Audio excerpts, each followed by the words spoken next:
رفقا وضعتان چینه بچه؟ امروز مسابقه داریم ها، مسابقه دمپایا. من دمپایم هر دو جفتشون تو صخره افتادن پایین. اینا زارا که همه میشناسن، اینم ریکا آوردم امروز بریزم داخلشون، بریم براشون ببینم کی میبره از اینا. خب یا خدا، مسابقه هستن دیگه. اینم ریکاه. آها کدنشو لامصب کجنشو. خب یا خدا. خب این مراز مسابقه.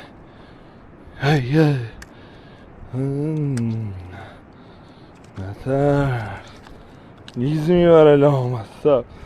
زارا خراب داری میکنی ها زارا. نه خوب داریم پیش میریم. بریم ماشالله انشالله. آفرین. بعدی. آها نگاه زارا از کجا داره در میاد. به به به به عالی.